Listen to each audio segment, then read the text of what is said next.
Hey everyone, my name is Minhthu, and today I will be presenting the Team Startup and Transitions Meetings Intervention Method.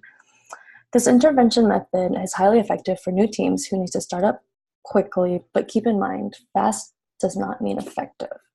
The beginning of a startup's life can significantly influence its later development and effectiveness.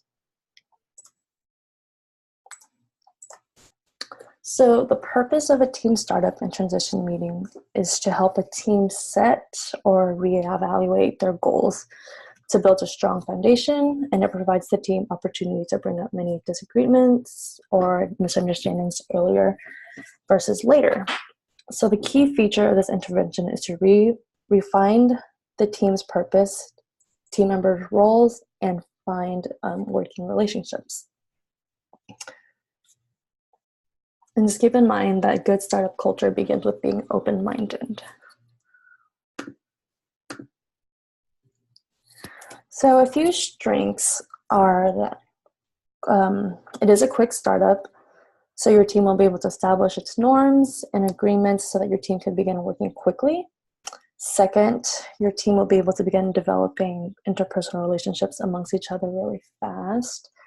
And generally, it's a startup, so you're in a pretty small group to begin with. And then a last strength is that it helps clarify the team's basic functions and goals in the very beginning stages. And as a weakness, team startups can quickly fail just as fast as they start up. If a team is not conscious at the beginning stages, they can spend a lot of time just floundering around trying to figure out what works for the whole team. So poor startup means a poor future.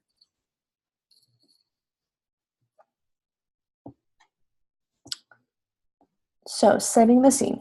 Imagine finally hearing back from that tech startup that you've been wanting to work for so bad.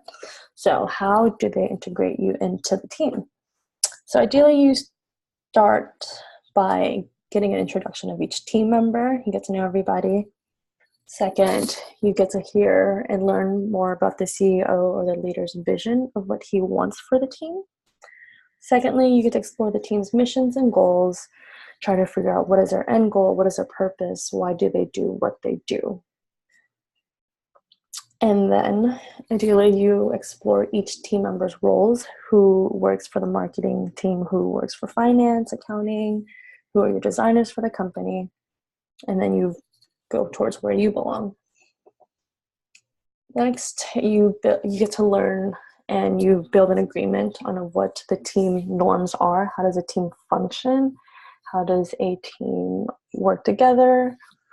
And lastly, you agree on team meeting times. So when are the best times for everyone to get together to reevaluate their goals?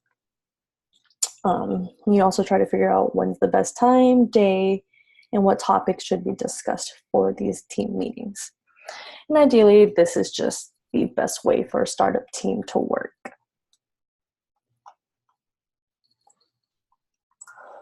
Okay, so here are a couple reference articles that I found.